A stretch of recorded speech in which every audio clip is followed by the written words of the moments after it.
জাতীয় নাগরিক পার্টি 2024 সালের ছাত্র জনতার অভ্যুত্থানের পরে তরুণ প্রজন্মের হাত ধরে আত্মপ্রকাশ করেছে।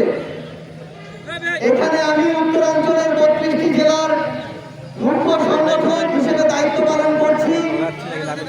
আপনাদের পঞ্চগড়ের ছেলে হিসেবে এই দায়িত্ব পালনকালে আমি আমার জায়গা থেকে আপনাদের কাছে সর্বাত্মক সহযোগিতা চাই। আপনি নড়াই দিলেন।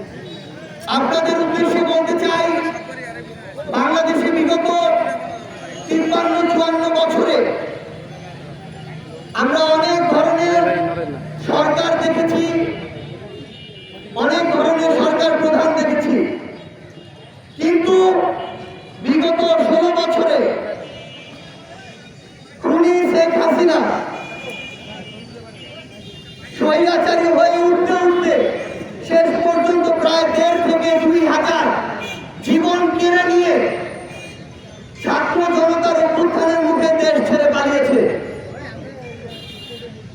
এরপর তরুণ প্রজন্মের হাত ধরে বাংলাদেশে এই যে নতুন রাজনৈতিক দল এসেছে, আমরা আমাদের জায়গা থেকে বাংলাদেশের প্রত্যেকটি জেলা উপজেলায় কাজ শুরু করেছি। আমরা খুব শীঘ্রই আপনাদের দ্বারে দ্বারে যাব। এতদিন ধরে বাংলাদেশে যে বিভিন্ন সিস্টেমগুলো দেখেছি, বিভিন্ন অন্যায়, অত্যাচার, জুলুম, মিথ্যা মামলা, হয়রানি, চাঁদাবাজি, সিন্ডিকেট, এগুলো দেখেছি। আমরা এগুলোর বিরুদ্ধে আমাদের জায়গা থেকে সব সময় আমাদের প্রতিবাদ জারি রাখবো এবং যেখানে এগুলো দেখবো সেখানে আমরা এগুলোকে প্রতিহত করব। আমরা কথা দিয়ে শুধু আমাদেরকে আপনাদের সামনে উপস্থাপন করতে চাই, ব্যাপারটি এমন নয়। আমরা কাজ করে দেখাতে চাই এবং সেই কাজের সুযোগটি আপনাদের কাছে চাই। আমরা খুব শীঘ্রই আপনাদের দ্বারে দ্বারে আমাদের দল জাতীয় নাগরিক পার্টির পক্ষ থেকে পৌঁছে যাব।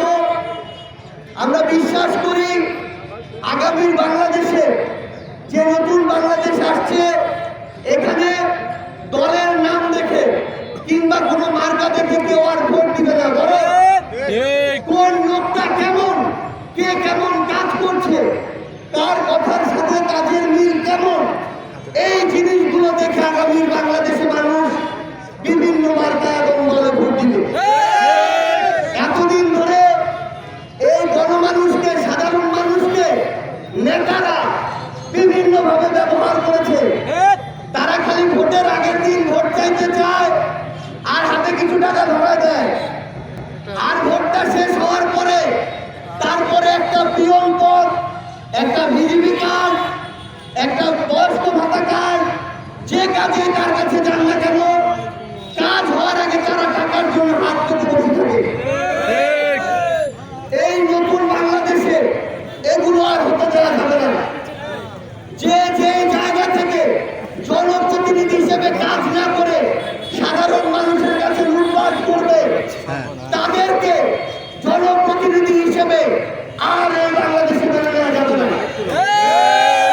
একটা জিনিস মনে রাখবেন, 5 বছরে একদিন যদি আপনি তার কাছে কিছু নেন, বাকি 5 বছর সে আপনার রক্ত চুষে খাবে। এই সুযোগ কোন মেম্বার, চেয়ারম্যান, মেয়র, এমপি, মন্ত্রী কাউকে আর দেওয়া যাবে না। আমরা আপনাদের অনেকের সন্তানের মতো, অনেকের ভাইয়ের মতো, অনেকের নাতির মতো।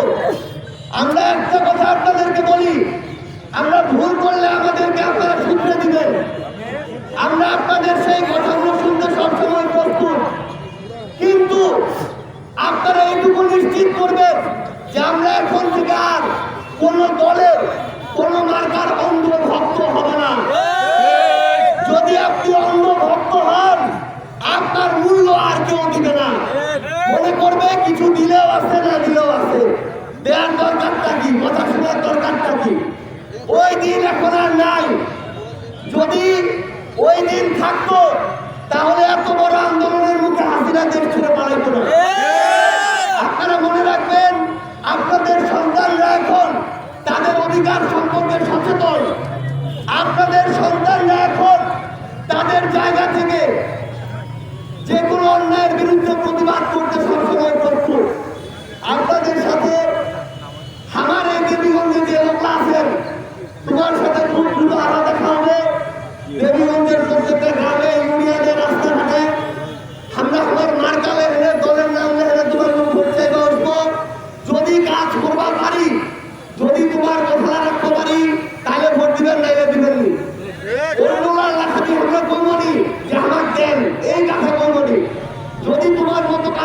পারি, তোমার কথা শুনি, ভোট ছাড়াও তোমার সামনে যাই, তাইলে ভোট দিবেন।